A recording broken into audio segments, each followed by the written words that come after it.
Essa série de mensagens sobre a Igreja de Cristo.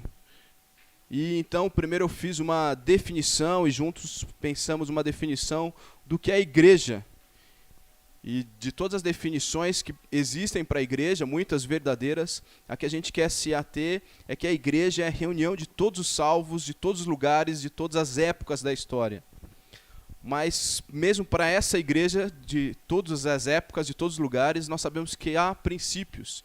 E como igreja batista em Extrema, como parte de uma igreja, como parte dessa igreja chamada universal, somos uma igreja local e queremos aprender esses princípios e queremos viver debaixo desses princípios para a igreja de Cristo.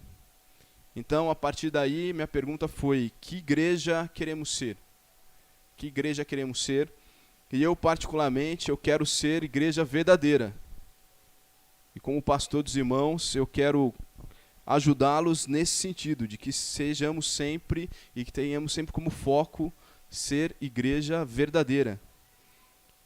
Então, quando eu falo isso, eu não me coloco numa posição de salvador da pátria. Eu não venho aqui e acho que tudo que aconteceu estava errado. E agora sim, a partir de agora, nós vamos ser igreja verdadeira. Longe de mim pensar isso. Eu creio que a igreja batista aqui em Extrema teve muito mais acertos do que erros ao longo da sua história, e por isso ela chegou até aqui como está. Por isso ela chegou firme, forte aqui como ela está. Mas ainda assim a gente precisa sempre manter o foco bem ajustado.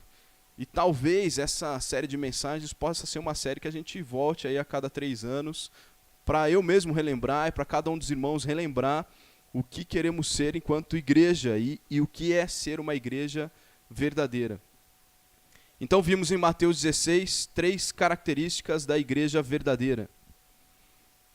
Ela não é uma lista exaustiva, tem várias características para a igreja verdadeira, mas nós começamos semana passada vendo 3 no primeiro texto em que a igreja é mencionada no Novo Testamento. E as 3 características da igreja que a gente viu, alguém lembra? Não é uma aula, mas você pode dizer se você lembra. A igreja verdadeira, ela é edificada por Deus, edificada por Jesus. Isso significa que temos que saber os princípios e os valores de Cristo para sermos uma igreja verdadeira. Nós não podemos trazer os nossos valores simplesmente para edificar uma igreja. Nós temos que saber quais são os valores de Jesus. Então isso já está bem definido. A segunda característica que vimos é que a igreja é protegida por Jesus. E aí então temos que estar junto com ele, porque se ele acha que algo é pecado, e se é pecado deve ficar fora da vida da igreja, nós como igreja devemos achar isso também, devemos lutar contra isso. Então nós lutamos contra o pecado para que também possamos ser parte dessa proteção da igreja. E a igreja é representante de Jesus. Isso exige que nós estejamos muito alinhados com a vontade de Deus. Que a gente saiba muito bem qual que é a vontade de Deus, para que a gente possa estar muito antenado e poder representar com qualidade a figura do próprio Salvador Jesus Cristo. Isso nos chama para o privilégio que é ser igreja, mas também para um grande desafio. Ele precisa ser vivido na dependência de Deus, mas também com muita dedicação, estudo bíblico e oração. Bíblia e oração. Talvez vocês um dia cansem de me ouvir falar isso, mas eu vou continuar dizendo. A vida cristã ela é simples, relativamente simples. Ela é Bíblia e oração. Bíblia e oração. Desde criança, se você foi criança na igreja, você aprendeu isso. E daí eu quero reforçar com os irmãos 3 afirmações que eu fiz na semana passada e que eu creio que nós devemos fazer enquanto cristãos. 3 afirmações, dessa vez eu coloquei aqui A primeira é: eu amo a igreja de Cristo e luto por ela. Você realmente ama a igreja de Cristo, então você deveria lutar por ela. Nada deveria fazer você sair da igreja de Cristo, a não ser que a igreja deixou de ser uma igreja de Cristo, deixou de procurar os valores de Cristo, deixou de procurar ser submissa a Cristo. Mas se você ama a igreja de Cristo, lute por ela, não desista da igreja. A segunda afirmação é: eu me submeto à autoridade da palavra de Deus. Nós só sabemos o que é a igreja de Cristo através da revelação de Deus. E a revelação de Deus, ela se chama Bíblia Sagrada. A revelação de Deus, ela não vai vir no seu sonho, ela não vai vir num transe, ela não vem mais. A revelação de Deus, ela está concluída. Tudo o que Deus queria revelar para a sua igreja está contido nesse livro aqui. Então cabe a nós nos debruçarmos nele e estudarmos ele. Não ficar esperando coisas sobrenaturais, né? E a terceira afirmação é: a única maneira de ser igreja verdadeira é sendo a maneira de Cristo, é sendo da maneira de Jesus. Só tem um jeito de ser cristão e é o jeito de Cristo. Não é o meu jeito, não é o jeito do Wilson, não é o jeito do seu Belmiro, não é o jeito do Francisco, é o jeito de Cristo. Só tem esse jeito de ser cristão e nós temos que buscar ser igreja verdadeira seguindo o jeito de Cristo, tá bom? Depois dessa revisão aí, eu quero ir especificamente para o tema de hoje. E meu pensamento para hoje, até como eu disse semana passada, era expor uma perícope, um parágrafo do capítulo 2 de Atos, mas eu achei que antes de fazer isso seria mais proveitoso a gente fazer um panorama no livro de Atos, perceber o desenvolvimento da igreja batista lá de Jerusalém. Não era batista, mas a igreja de Cristo lá de Jerusalém, como ela se desenvolveu e que princípios a gente pode tirar para nós hoje, Igreja Batista em Extrema, a partir do desenvolvimento daquela igreja. E depois, então, na próxima semana, se Deus permitir, a gente vai fazer essa exposição de Atos 2, 42 a 47, tá bom? Eu fiquei com esse tema no coração desde outubro do ano passado, quando eu e a Fabiola participamos da Conferência Fiel para Pastores e Líderes. E a pregação que mais me desafiou de todas que eu pude ouvir lá, eu acho que no evento foram 15 ou 17, mas a que mais me marcou foi uma com esse tema, pregada pelo reverendo Augusto Nicodemos. O crescimento da igreja em Atos. Isso tem queimado, ardido no meu coração, e eu espero que isso possa desafiar os irmãos também, percebendo como é uma igreja saudável, como ela é o desenvolvimento dela, quais características, qual é a maneira que Deus tem agido no crescimento de uma igreja, desde a primeira igreja, e isso também nos desafiar para que isso possa ser um alvo, para que isso possa ser uma meta, para que isso possa ser um parâmetro para o nosso crescimento, nosso desenvolvimento enquanto igreja cristã, enquanto igreja batista aqui em Extrema.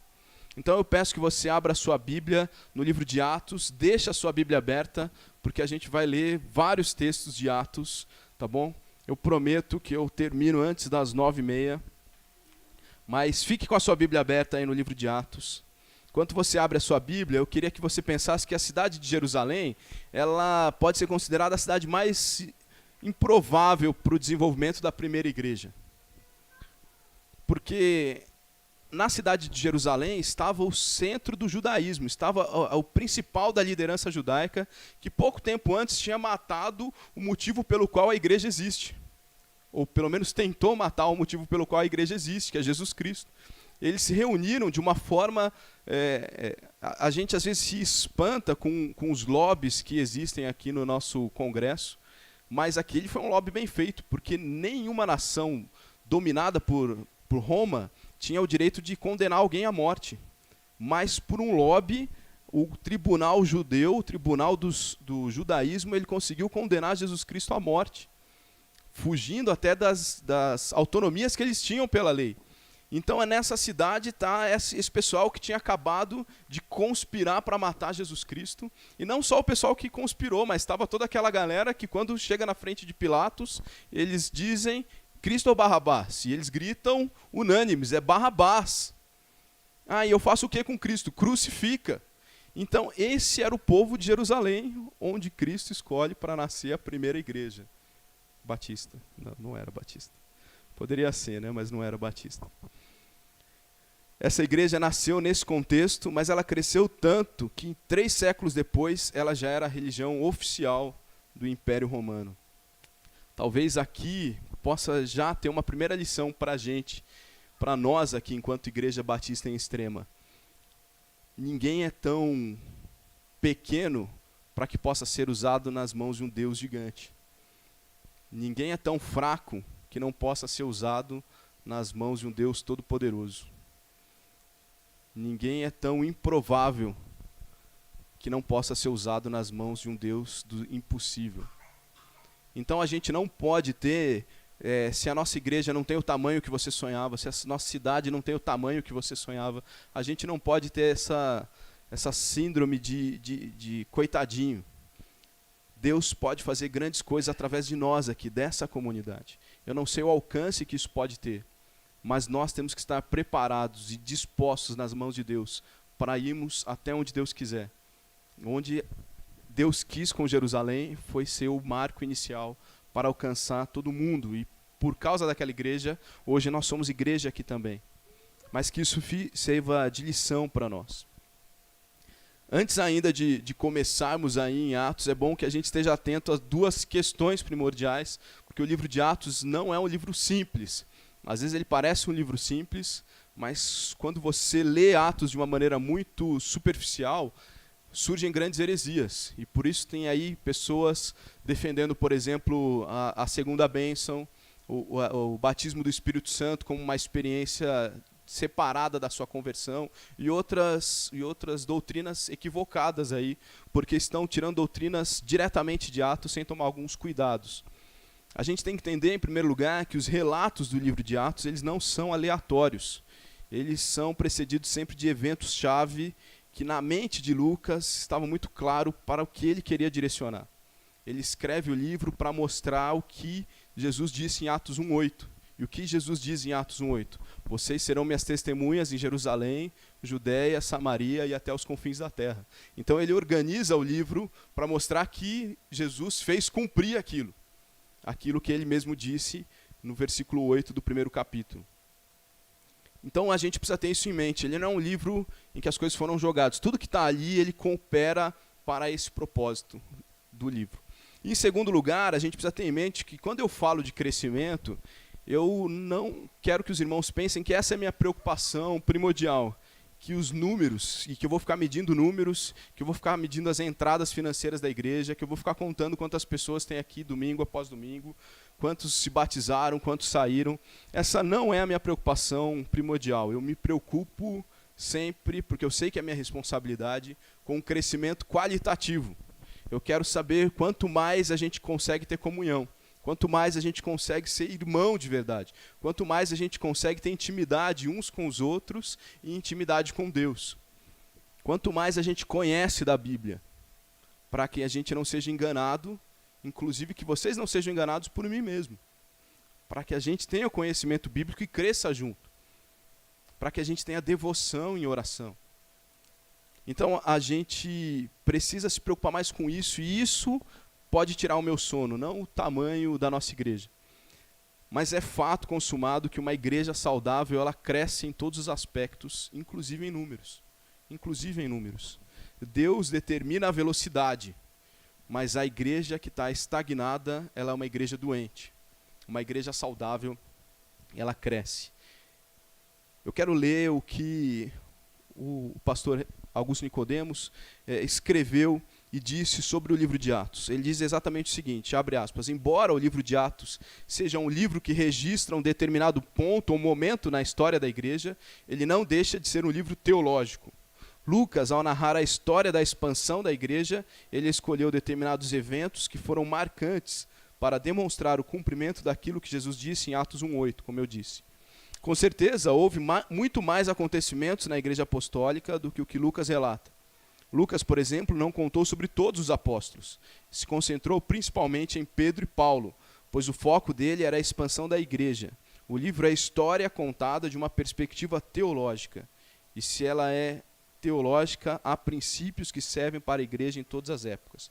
Por um lado, não devemos querer imitar tudo que os apóstolos fizeram, principalmente o que estava relacionado ao caráter sobrenatural do ministério apostólico. Eu não sou apóstolo, não creio que existam apóstolos nos dias de hoje. Então a gente tem que tomar cuidado quando Atos diz coisas sobrenaturais e atos sobrenaturais que vieram a partir dos apóstolos. Mas por outro lado, a gente entende que Lucas estava querendo mostrar de que maneira Deus fez com que a sua igreja crescesse. Então nós vamos ver, não se assustem, vai ser rápido, mas nós vamos ver 10 relatórios de crescimento de Lucas na igreja de Atos. Então abra rapidamente aí a sua Bíblia para o primeiro deles, Atos 2, 41. E a partir disso, aperte seus cintos que a gente vai navegar aí pelo livro de Atos. Atos 2, 41.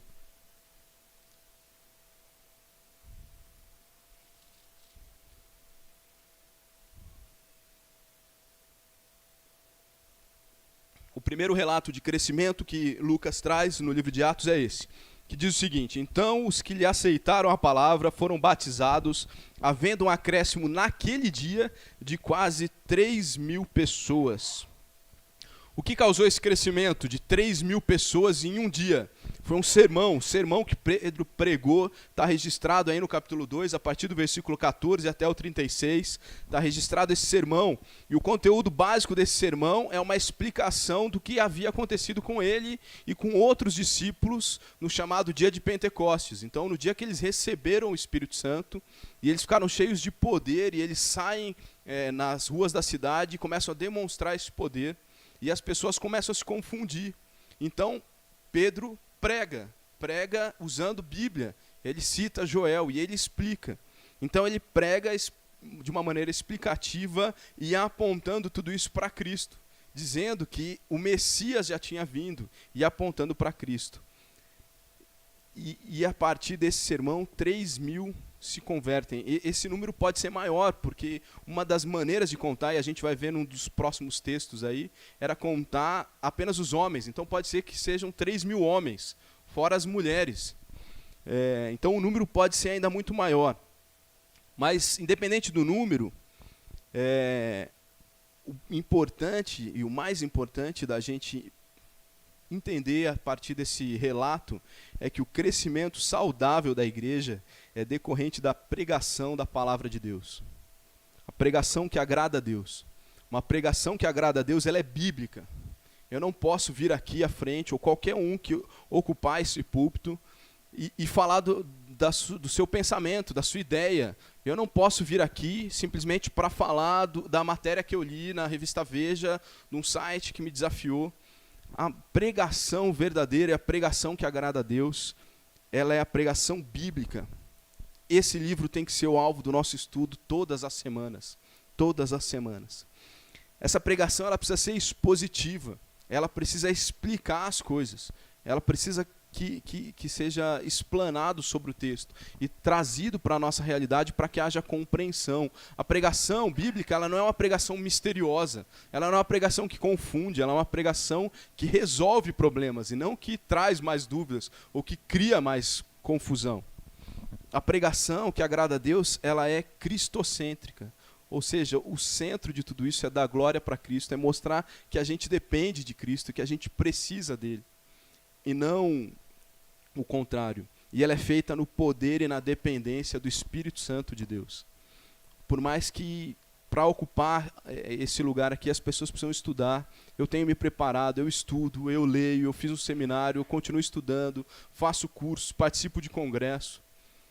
Mas não pode ser o que eu sou capaz de fazer. Porque o melhor que eu sou capaz de fazer ainda é muito pouco diante do que é a responsabilidade de falar em nome de Deus. Então a pregação que agrada a Deus, ela é bíblica, expositiva, cristocêntrica e feita no poder de Deus. Pregações assim são usadas por Deus para trazer pessoas a Ele. Para trazer pessoas a Ele. O contrário são pregações humanas, alegóricas, em que há fantasia em tudo o que se lê. E muitas vezes se usa até um texto bíblico. Mas não se explica o texto bíblico, se fantasia em cima do texto bíblico. Ela é antropocêntrica e você sai de uma pregação assim, muitas vezes animado, sabendo que você é o cara e você tem poder e você pode. Isso muitas vezes é uma pregação antropocêntrica. Não está dizendo que o centro é Cristo e que nós devemos depender dele, em humildade, nos humilharmos diante dele para aprender mais dele e para sermos melhores para ele. Mas em muitos lugares, e Deus nos livre disso acontecer aqui na nossa igreja, a pregação diz que você é grande, que você pode, e que você deve inclusive determinar o que Deus precisa fazer na sua vida. Ela é feita no poder e na confiança de pregadores que têm uma grande capacidade de exposição, de fala. Tinha um professor no seminário que ele falava dom de papo. Tem gente que tem dom de papo. Começa a conversar com você.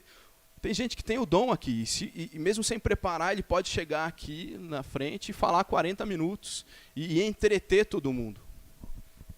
Mas eu sempre lembro de um outro professor meu que dizia: quando faltar a teologia, faça o povo rir. Né? Eu não quero estar aqui para entreter os irmãos, mas para ajudar e junto com os irmãos sermos enchidos pela palavra de Deus.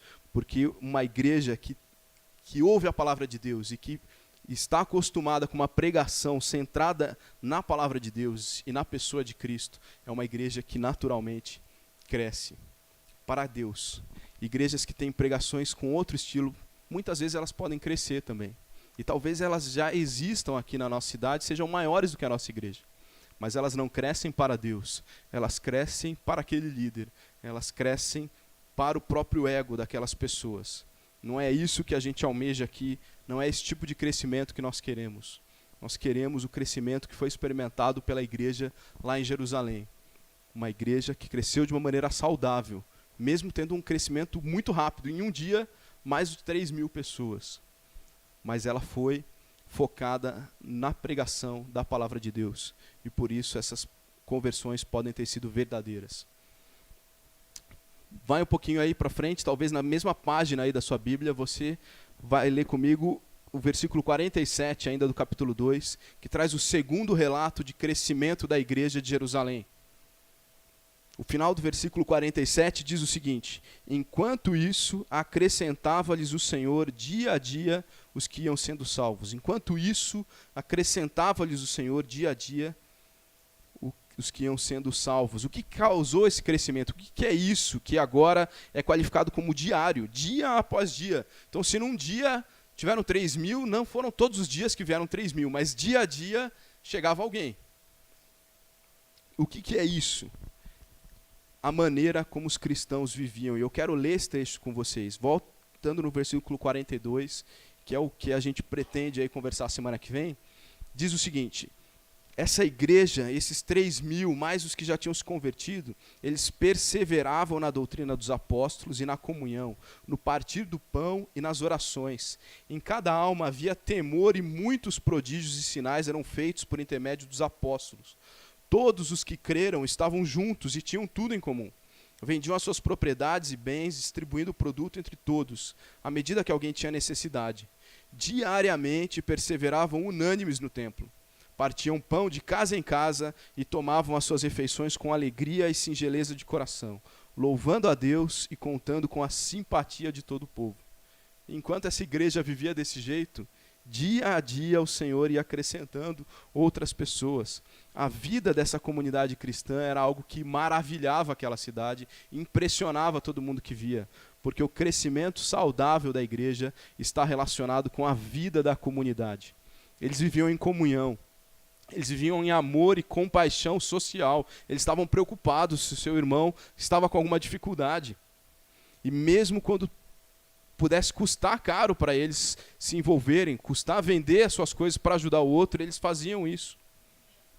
Eles viviam em louvor e adoração, eles perseveravam na palavra de Deus.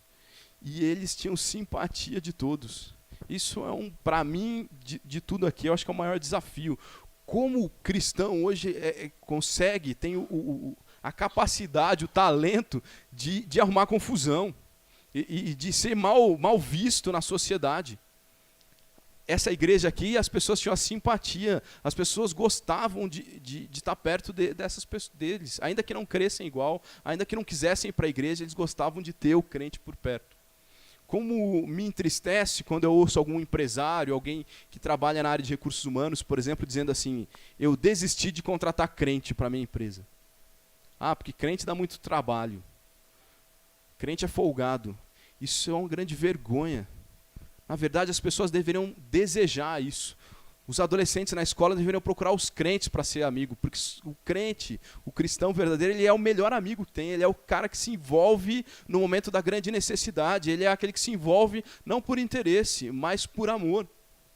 O funcionário cristão, ele deveria ser o melhor, porque ele sabe que independente de quem seja o chefe e quem esteja pagando o salário, tudo que nós fazemos é para o Senhor. todos os nossos recursos, independente de o que o seu olerite diga, eles vêm do Senhor para você, para mim. Então, a gente precisa ter um pouco mais da simpatia. Mas não só isso, a gente precisa viver uma vida de comunidade que encante as pessoas, que maravilhe as pessoas. Uma comunidade como essa não passa despercebida. Ao contrário, uma comunidade que vive em desavença, de maneira egoísta, com cultos que são muito mais baderna e confusão, que não tem a palavra de Deus como elo, elas não conseguem ter a simpatia de ninguém. Então a gente precisa se analisar enquanto igreja, enquanto cristãos. Quando alguém chega na nossa comunidade, ele vai ter um ambiente favorável para ele se manter e ele poder ser exposto à palavra de Deus, e o Espírito Santo, no momento que o Espírito Santo decidir agir na vida daquela pessoa, ou as nossas comunidades, ou a nossa comunidade aqui especificamente, a nossa igreja, ela tem espantado as pessoas. O crescimento saudável da igreja está relacionado à vida da comunidade.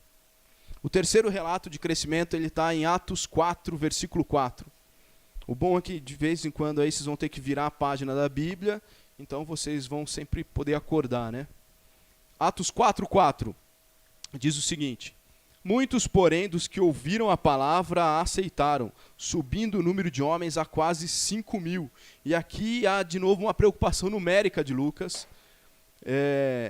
Só não podemos afirmar se chegaram mais 5.000 ou se agora a igreja passou a ter um hall de membros de 5.000 homens.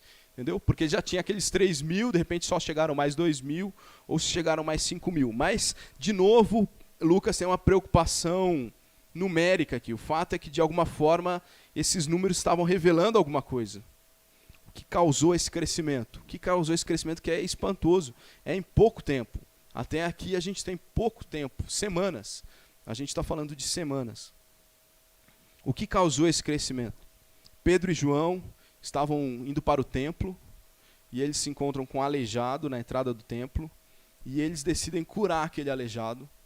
E isso gerou um rebuliço. E Pedro, Pedro ele era um pastor também, né? Além de apóstolo, ele era pastor, porque ele não pode ver um grupo de gente assim, que ele já aproveitou e foi pregar de novo. Então ele aproveitou que tinha uma confusão, juntou uma galerinha ali, então ele falou, agora eu vou pregar de novo. E Pedro prega. E assim eles são, e prega na frente do templo, e isso aumenta ainda mais a confusão. Então a liderança judaica chega até eles e começa a combatê-los. Tanto pelo fato deles terem pregado ali, mas principalmente por eles terem curado ali. Mas Pedro corajosamente enfrenta essa liderança. Porque o crescimento saudável da igreja, ele é decorrente da coragem dos discípulos de viver um evangelho, mesmo quando possa custar a sua própria vida. Esse é grande, eu vou repetir. O crescimento saudável, ele é decorrente da coragem dos discípulos de viver o evangelho, mesmo quando possa custar a própria vida. Vejam que diferença há em Pedro. O Pedro que antes, quando Jesus foi preso, ele fugiu, ele andava pelos cantos, ele se escondia. E quando foi reconhecido, ele negou, com medo. Mas agora esse mesmo Pedro, na praça que havia ali no templo, na entrada do templo, na frente de um monte de gente, quando ele é questionado e ele poderia ter o mesmo destino que Jesus, ele agora com coragem, ele admite, ele se assume, e ele prega, e ele reconhece, e ele enfrenta.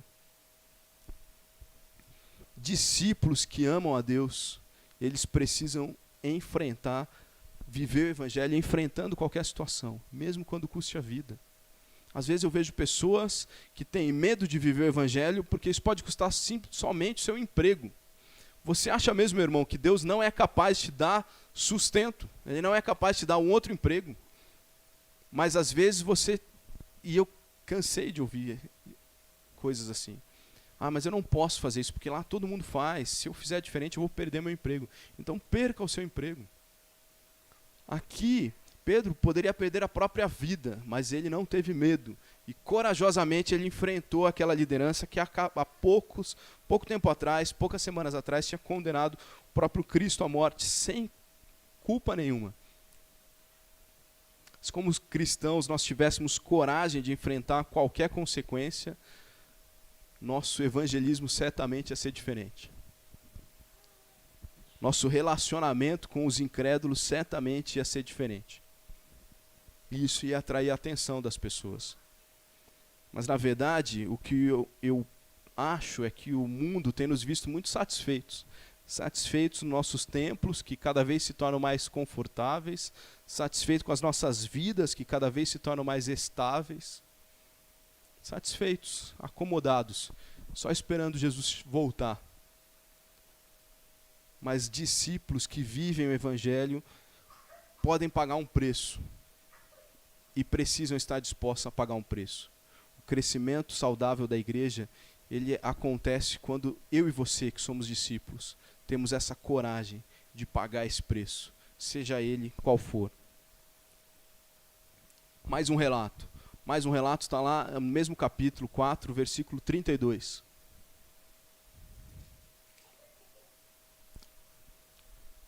A primeira parte diz assim: da multidão dos que creram, era um o coração e a alma.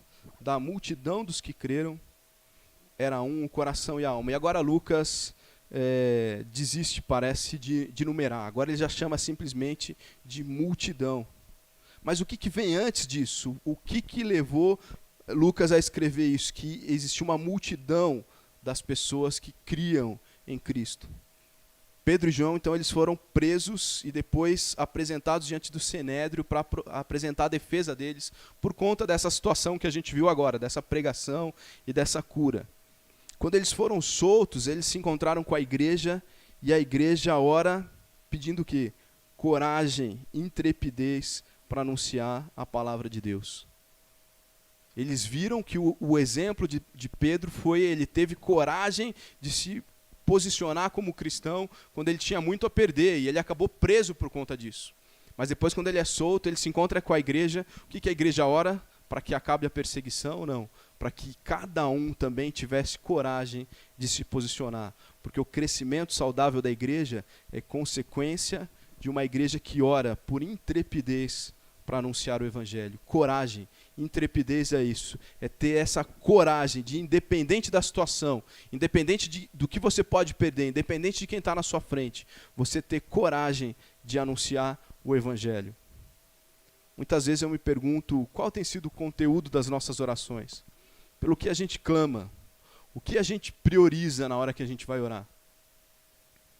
Talvez como igreja, a salvação dos perdidos não esteja aí no top 5 dos nossos pedidos de oração. Não esteja entre as prioridades da nossa vida. Talvez como cristãos, assumir a nossa responsabilidade de anunciar o evangelho não nos preocupa.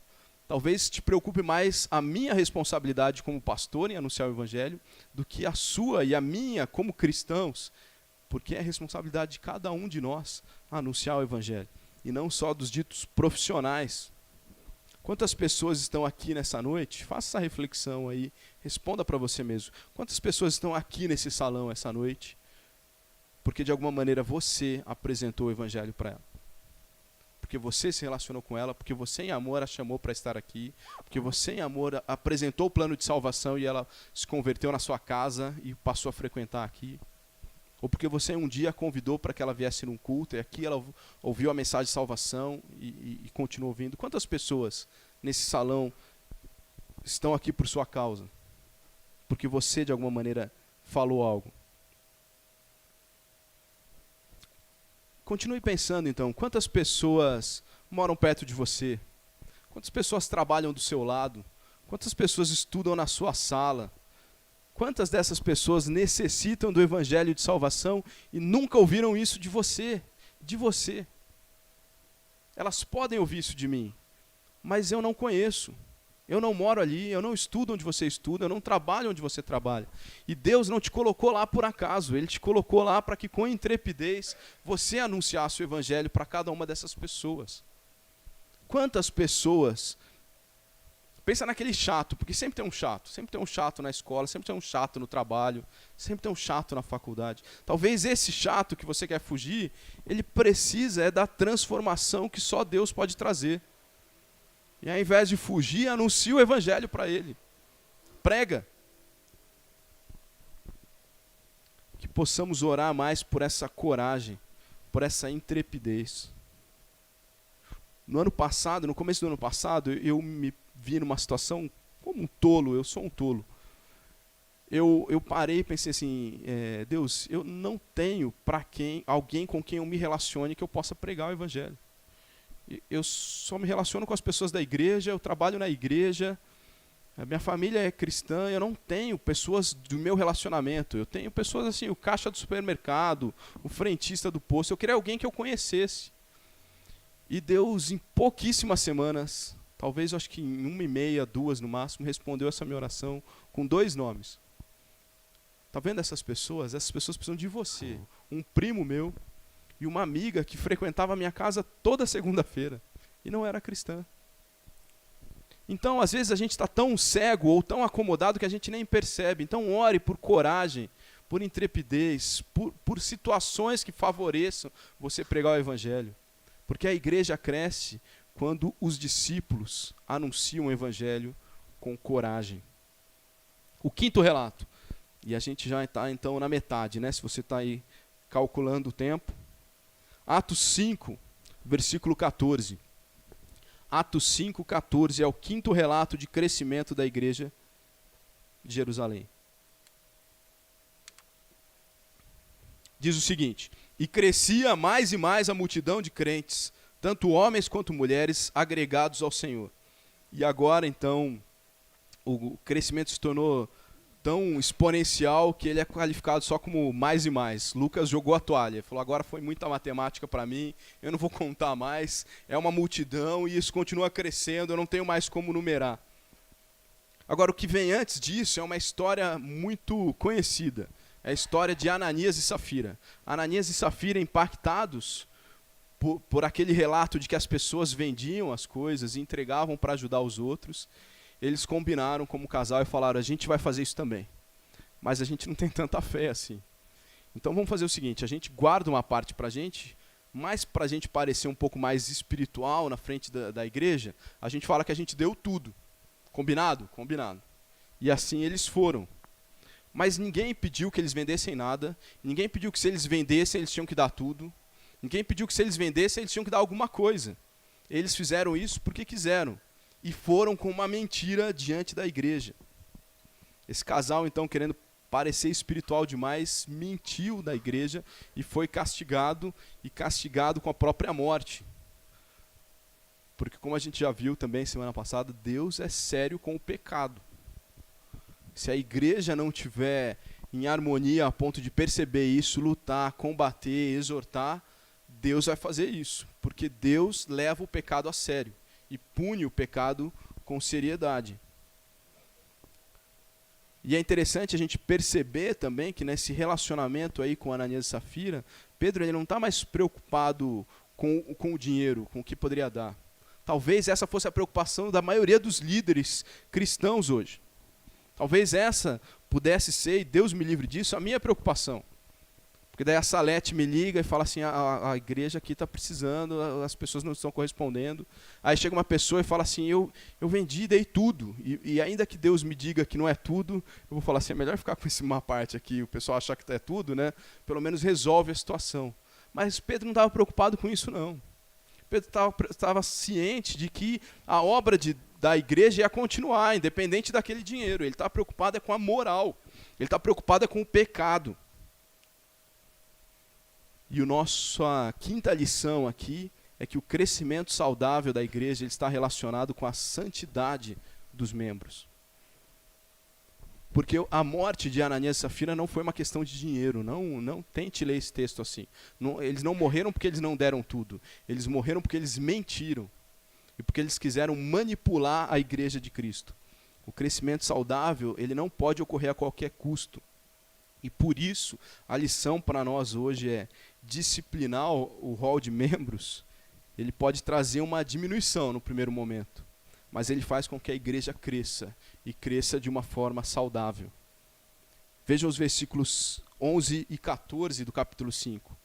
Versículo 11 diz assim, ó, sobreveio grande temor a toda a igreja e a todos quantos ouviram a notícia desses acontecimentos. E crescia mais e mais a multidão de crentes. O temor diante da pureza que Deus espera para a sua igreja não espantou, talvez espantou alguns, mas no final e no geral trouxe crescimento para a igreja de Cristo. A igreja precisa temer o pecado. E por isso, quando há pecado dentro da igreja, a gente disciplina. E a gente tem que continuar disciplinando, para que aquela pessoa abandone o seu pecado e possa ser restaurada. Mas para que todos os outros vejam e aprendam com o exemplo daquele e tenham medo do pecado. A nossa postura diante do pecado tem que ser de medo. Não é de coragem, não é de confiança, não é de enfrentamento. A gente tem que correr. Assim como José, diante da esposa de Potifar, ele correu. Ele não enfrentou, ele fugiu. Porque diante do pecado a gente foge. Porque quem enfrenta e vence o pecado é Jesus. Seus discípulos, eles fogem e correm para Jesus, para que não caiam no pecado. Veja que quando há temor, há percepção da presença de Deus. Uma igreja verdadeira, ela é séria. Ela trata pecado como pecado. Ela segue os passos de Mateus 18. A gente não vai sair aqui matando as pessoas, nem expondo o pecado das pessoas. A gente vai seguir o que a própria Bíblia orienta. Depois, com calma, você pode ler Mateus 18 para entender quais são esses passos se você ainda não conhece. A diferença no tratamento entre os incrédulos e os cristãos. Porque com os incrédulos a gente precisa ser simpático, a gente precisa se relacionar. Mas com os cristãos, além da simpatia, a gente tem que ter firmeza, a gente tem que ser incisivo nessa disciplina, a gente tem que ser sério, a gente tem que ser às vezes até cirúrgico. Mas com os não crentes, não. O problema é que às vezes a gente está querendo impor os valores cristãos para pessoas que nem reconhecem que Deus existe, mas para aquele que é cristão e que se denomina cristão, nós somos um pouco ou muito mais flexíveis. Nós precisamos demonstrar a seriedade com que nós tratamos o pecado, para que entre nós aqui haja temor, e para qualquer um que vê de fora temer a Deus, saber que Deus é sério, que Deus é santo. Porque o crescimento saudável da igreja ele está relacionado com a santidade dos membros dessa igreja. Capítulo 6, versículo 7. Eu vou acelerar um pouco mais, tá bom? Capítulo 6, versículo 7 diz: crescia a palavra de Deus, e em Jerusalém se multiplicava o número de discípulos. Também muitíssimos sacerdotes obedeciam à fé. E dessa vez o crescimento é atribuído à palavra de Deus, e não simplesmente à igreja. Mas como a gente já viu no primeiro ponto, as duas coisas elas estão intimamente ligadas. Quanto mais se prega a palavra, a igreja também cresce. Qual o fato que liga esse crescimento? Que inclusive é interessante, ele diz que atingiu os sacerdotes judeus. Então, não era uma religião de indoutos, de pessoas sem cultura. Era de pessoas que conheciam a religião, era de pessoas que conheciam o Antigo Testamento, eram de pessoas estudadas. E essas pessoas agora também estavam se convertendo, porque cristianismo não é coisa de pessoas sem cultura, não. Cristianismo é coisa de pessoas que com o coração quebrantado se reconhecem pecadores diante de um Deus todo-poderoso e criador. Ela não tem nada a ver com a sua capacidade intelectual, não. E ao longo da história, Deus tem dado muitas pessoas muito piedosas, sem cultura nenhuma, como bons exemplos de cristãos para a gente, mas Deus também tem dado pessoas com capacidade intelectual muito, muito acima da média e com um coração também piedoso, como excelentes exemplos de cristãos para a gente. Mas o que antecedeu esse fato foi a escolha dos diáconos. Havia ali, então, na igreja um problema com relação ao alcance da ação social e que gerou murmuração. E murmuração é uma coisa que atrapalha a igreja. Se tem uma coisa que atrapalha a igreja, é murmuração, é gente reclamando. Ela tem uma capacidade de dividir a igreja. Muitas igrejas foram divididas por causa da murmuração. Você sabe como funciona a murmuração? Murmuração ela é assim, ela começa com alguma coisa pequena e normalmente uma situação real. mas pequena. E ela começa a crescer e acrescentar fantasia no meio dela, e de repente ela contaminou toda a comunidade. Pense nessa situação aqui de Atos 6. Então uma viúva estava conversando com a outra. E ela falou assim, sabe o que aconteceu comigo? Eu não recebi a cesta básica esse mês. Eu falei, é mesmo? Engraçado, eu também não. Você é grega? Eu falei, eu sou. Que coincidência, eu sou também. Será que, né? Será? Aí ela sai, uma vai conversar com a outra. Eu falei, então, você não acredita. Todas as viúvas gregas, elas não estão recebendo cesta básica. Vocês estão sabendo disso?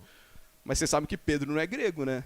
Então, a família, os descendentes de Pedro, elas estão recebendo lá a cesta básica. E isso começa a crescer, começa a inchar. Mas os líderes da igreja, eles foram muito sábios, foram realmente usados por Deus. E eles souberam como cortar isso. Porque o crescimento saudável da igreja é decorrente do uso de estratégias com prioridades corretas. Diante deste problema, os apóstolos priorizaram o que realmente era o principal. Eles não falaram, então tá bom, então peraí, vamos fazer um censo aqui. Não. A liderança da igreja precisa se dedicar à pregação da palavra e à oração, tá bom? Se o problema é porque está sendo mal dividido, então a gente vai trazer algumas pessoas aqui. Então vamos ver quem são os cabra bom aqui da igreja, vamos ver quem é bom de número, bom de administração, e é crente, é pessoa piedosa, quem conhece a Bíblia, e a gente vai distribuir essa função para eles, porque eu não quero me preocupar com isso. Eu quero me preocupar com estudar a Bíblia e pregar para vocês, eu quero me preocupar com orar. E a ação social é responsabilidade da igreja, mas não é responsabilidade exclusiva da liderança. Então a gente pode fazer isso. E como eles escolheram o que era principal, Deus honrou essa decisão e a igreja continuou crescendo. É o que diz o versículo 7. Muitas vezes nossas prioridades, elas são as próprias estratégias. 5 passos para isso. 3 métodos para aquilo, não tem? Igreja em célula, igreja com propósito, igreja sem propósito, igreja de propósito, sei lá. E o método, ele vira o alvo da igreja em si. A igreja vive pela estratégia. E a pregação da palavra é esquecida, a oração é deixada em segundo plano. Uma igreja precisa de estratégias, mas elas não devem ser o centro. Elas não podem ser um fim em si mesmo. E elas não podem superar a prioridade da igreja, que é a pregação da palavra e a oração. Atos 9, 31, o 7º relato.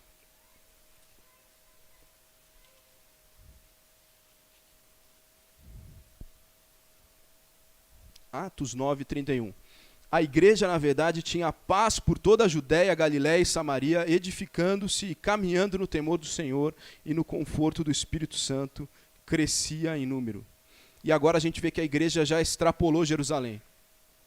Elas são igrejas filhas de Jerusalém, mas agora ela já está na Judéia, na Galiléia, na Samaria, na região. Ela alcançou toda a região.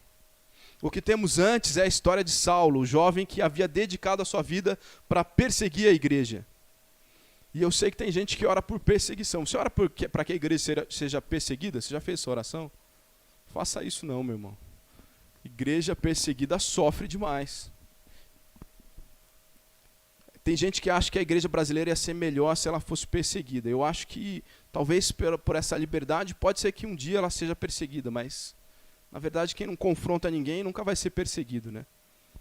Mas a gente tem casos, tem muitos relatos de que a perseguição fortaleceu a fé de muita gente, mas a gente também tem relatos de que a perseguição constante e prolongada, institucionalizada, ela mata a igreja em determinados contextos.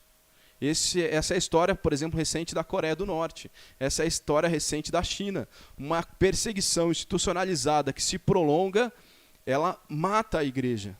Então a gente não pode orar pela perseguição da igreja, não. A não ser que a gente queira morrer como igreja. Mas se a gente quer crescer como igreja, a gente deve fugir da perseguição. Deus nos livre de ter essa perseguição aqui.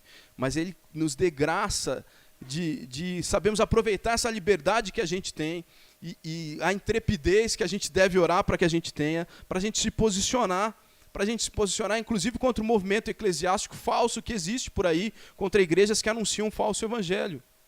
Como, por exemplo, os reformadores fizeram no século XVI. Porque a igreja cresce de uma maneira saudável, ou o crescimento saudável da igreja ele é decorrente de condições preparadas por Deus. A gente vê aqui no versículo 31 que a igreja tinha paz. E esse princípio é um pouco diferente do que a gente viu até aqui, porque talvez ele não tenha uma participação ativa da igreja. Em Atos a gente vê que Saulo era a personificação da pregação. Versículo 3 do capítulo 8 diz que ele assolava a igreja, ele estava destruindo. E se esse moço continuasse, ele era jovem ainda, ele poderia ter matado algumas igrejas, algumas comunidades locais. Mas porém, esse Saulo foi convertido e ele passou a pregar o evangelho e com a conversão dele a igreja desfrutou de paz. Creio que a grande lição aqui é que devemos trabalhar como se tudo dependesse de nós. Mas também devemos descansar cientes de que tudo depende de Deus. Pense comigo na realidade da nossa igreja aqui em Extrema. Será que a gente vive em perseguição ou nós desfrutamos de paz? Eu acho que nós desfrutamos de paz.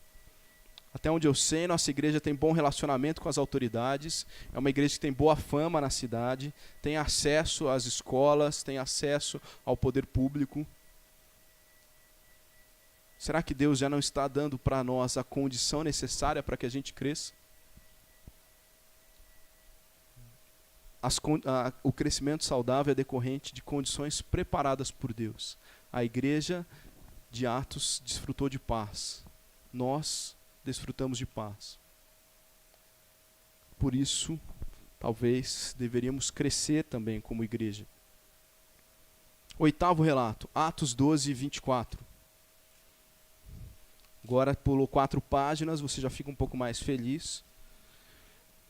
Atos 12, 24 diz: entretanto, a palavra do Senhor crescia e se multiplicava. A palavra do Senhor crescia e se multiplicava. De novo aqui, confundindo, né, a igreja com a palavra do Senhor. Né, eles se confundem por serem realmente próximos e muito, muito relacionados. Mas o capítulo 12, ele começa falando da morte de Tiago, da prisão de Pedro. E daí então a igreja ora. A igreja ora muito em favor de Pedro. E eu creio que a igreja ora contra Herodes também. Lembre-se que a igreja que existia naquele momento era formada principalmente por judeus. E os judeus cresceram aprendendo a Bíblia como Bíblia, o Antigo Testamento, era tudo de Bíblia que eles tinham. O livro de cânticos, o livro de oração deles, por exemplo, era o livro de Salmos. E ali nos Salmos existem os salmos que são chamados salmos imprecatórios, onde você clama pela justiça de Deus e clama para que Deus venha e intervenha contra o que está atrapalhando a igreja, contra o que está perseguindo a igreja. Então, o que acontece com essa igreja que estava clamando, que estava orando? Pedro, sobrenaturalmente, é liberto da prisão. De repente, ele é liberto. E Herodes vê um anjo, o anjo toca nele e ele morre.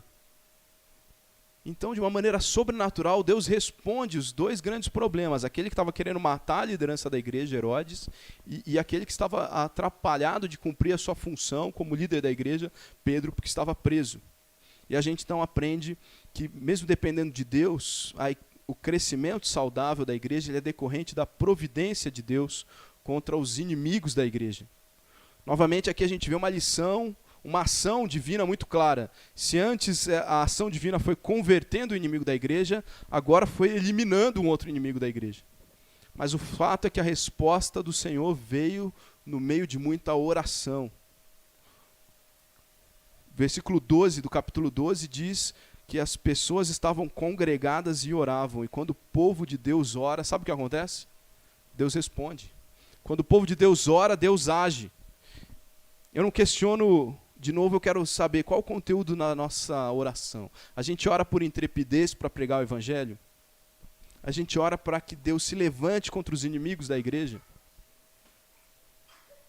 A gente deve sim clamar pela justiça de Deus. Se Deus fará a justiça convertendo um inimigo ou eliminando ele, não é responsabilidade minha e sua. Você não deve orar para que as pessoas morram. mas você deve orar para que os inimigos da igreja caiam por terra. E daí Deus vai definir como que ele vai responder a sua oração. Se é com uma conversão ou se é com uma morte. A responsabilidade e a escolha não é sua, nem minha. Mas nós devemos orar incessantemente pela manifestação da providência de Deus. Porque é assim que a igreja cresce de uma maneira saudável. O nono e penúltimo relato de crescimento da igreja está no capítulo 16, versículo 5. 16:5 diz o seguinte: assim as igrejas eram fortalecidas na fé e dia a dia aumentavam em número. De novo o relato dia a dia, né? E nesse caso a gente precisa olhar para um contexto um pouco maior. Tem um morcego aqui assustando o pessoal. Rodrigo, mata o Batman aí. Vamos lá. A gente vai olhar para um contexto maior aí. Esse passinho de Michael Jackson, ainda bem que não está filmando, né? A gente precisa olhar agora para um contexto maior. A gente não vai olhar só o capítulo 16, a gente vai voltar um pouquinho mais no capítulo 15. E a gente vê que no capítulo 15 houve uma grande discussão teológica na igreja, e pela segunda vez na história da igreja, houve uma possibilidade de racha muito grande. A primeira foi a questão da distribuição dos mantimentos, e agora essa questão de como os gentios iam entrar na igreja. Como ser igreja sem se confundir com o judaísmo, era a pergunta que eles estavam fazendo ali. Isso pode parecer simples para a gente hoje, mas era um assunto muito sério e que o versículo 7 do capítulo 15 diz que gerou um grande debate. E existia realmente um potencial para um grande racha na igreja. Mas orientados pelo Espírito Santo, a liderança tomou uma decisão que levou em consideração o respeito e o amor. Os judeus cederiam um pouco, os gentios cederiam um pouco, e assim poderia haver harmonia. Porque o crescimento saudável da igreja é consequência da capacidade da igreja em resolver seus problemas internos. A igreja precisa desenvolver essa capacidade de resolver problemas. Principalmente os problemas, ou estritamente os problemas que não são essenciais à fé. E a gente precisa resolver isso de uma forma conciliatória. Eu tenho vergonha de como batistas, às vezes, tem a fama, uma terrível fama, de que a gente só cresce dividindo igreja. E só tem uma segunda igreja na cidade porque a primeira rachou. Onde está a nossa capacidade de resolver problemas? A gente precisa continuar lutando por questões essenciais. E que são questões essenciais? Somente a Bíblia é suficiente, por exemplo. Somente a graça salva. Somente a fé nos leva a essa salvação. Somente Cristo é mediador entre Deus e os homens. Somente Deus é digno de receber a adoração. Essas questões são questões essenciais. A gente não vai conciliar nessas questões. Nessas questões a gente tem que ser duro. Mas fora isso, a gente precisa ser mais condescendente. A gente precisa buscar equilíbrio. Às vezes a gente está brigando porque é hino ou cântico. Às vezes a gente está brigando porque é com gravata ou sem gravata. Às vezes a gente está brigando porque é de calça ou de bermuda. Então são questões tão menores. Às vezes a gente está brigando pela cor da igreja, da parede. Sabe? Então a gente precisa desenvolver essa capacidade de resolver esses problemas que não são essenciais à fé cristã. E saber que a conciliação é o caminho. Muitas vezes a gente não cresce porque a gente gasta boa parte do nosso tempo e da nossa energia discutindo. E o mundo percebe essa desunião. E desunidos, na maioria das vezes, por motivos banais, a gente espanta as pessoas, a gente assusta as pessoas. Eu não estou aqui, meus irmãos, de maneira nenhuma defendendo o ecumenismo. Mas eu estou cansado, por exemplo, de discussão, principalmente em redes sociais, aí, de que se você é calvinista ou arminiano. As pessoas estão gastando horas e horas produzindo material sobre isso. Enquanto isso, a pessoa que está do seu lado no computador nunca ouviu o evangelho de você. Então a gente precisa desenvolver capacidade de resolver esses problemas que não são essenciais à fé cristã rápido, para que a gente possa dar um bom testemunho e de uma maneira que seja conciliatória. Porque a igreja, o crescimento saudável da igreja é consequência da capacidade da igreja em resolver esses seus problemas. E agora a palavra que vocês estavam esperando, né? Por último, Atos 19, versículo 20. É o último relato de crescimento da igreja aí no livro de Atos. Assim a palavra do Senhor crescia e prevalecia poderosamente. Nesse contexto aqui de Atos 19, Paulo estava em Éfeso e ele encontra discípulos de João Batista. E ao orar, o Espírito Santo vem sobre eles e daí então se dá início a um grande avivamento espiritual. E muitas vezes por aversão aos abusos que a gente vê por aí, ou do que a gente ouve em algumas comunidades ditas evangélicas, a gente se blinda tanto que passa a não acreditar que Deus é todo poderoso, que Deus está vivo e que Deus é capaz de fazer o que Ele quiser. E a gente às vezes tenta encaixotar Deus no nossa forma e na nossa caixinha. Mas nós não temos que esperar que os acontecimentos de Atos se repitam, mas também a gente tem que aprender com Atos. Isso não significa que Deus não continua poderoso para curar as pessoas enfermas sobrenaturalmente, que Deus não continua poderoso para libertar as pessoas do domínio do diabo e assim reavivar a sua igreja. Eu não vou sair procurando demônio por aí, mas se o demônio vier até mim, eu tenho por obrigação que expulsar esse demônio em nome de Cristo, como todos nós cristãos temos que fazer. Então a gente tem que saber que o crescimento saudável da igreja é decorrente da ação sobrenatural do Espírito Santo. O Espírito Santo ele pode fazer o que ele quiser, pode ser que ele faça coisas sobrenaturais aqui. E se ele fizer coisas assim, infelizmente tem gente que vai embora, porque ele vai se espantar com a ação do Espírito Santo. Talvez esse último princípio também sirva para fechar todos os outros e nos fixar nessa ideia central de que Deus age, e Deus age do jeito que Ele quer, como Ele quer, mas principalmente através da oração. Um dos fatores que cooperaram na minha decisão de vir para essa igreja foi a oração. Eu vim aqui numa reunião de quarta-feira de oração e eu vi que nessa reunião as pessoas faziam o quê? Oravam. E eu fiquei espantado. Porque nas igrejas hoje as pessoas se reúnem na reunião de oração para ter um estudo bíblico, para compartilhar os seus pedidos por 45 minutos e depois fazem 2 orações. E aqui eu vi que as pessoas oravam, e daí eu fui nos pequenos grupos agora, já pude passar nos 3, e eu vi que nos pequenos grupos as pessoas oram. E a gente vem aqui de terça de manhã, a gente conversa, toma um café, mas depois a gente gasta o mesmo tempo que a gente gastou tomando café e conversando, a gente gasta orando. Porque quando a gente ora, Deus responde, e o Espírito Santo age de maneira sobrenatural, como Ele quiser. Eu não sei se Ele vai agir de maneira sobrenatural, com as pessoas sendo curadas aqui. Pode ser que Ele queira fazer isso, pode ser que não. Eu não sei como vai ser, mas quando a igreja ora, Deus dá o crescimento sobrenatural para a sua igreja. Quando a gente passa a depender de métodos, nós tentamos limitar nosso Deus. E não percebemos que Ele tem o livre agir. Ele tem liberdade e Ele tem formas diversas. E a gente viu aqui 10 maneiras diversas de como Deus usou para que a igreja dele crescesse.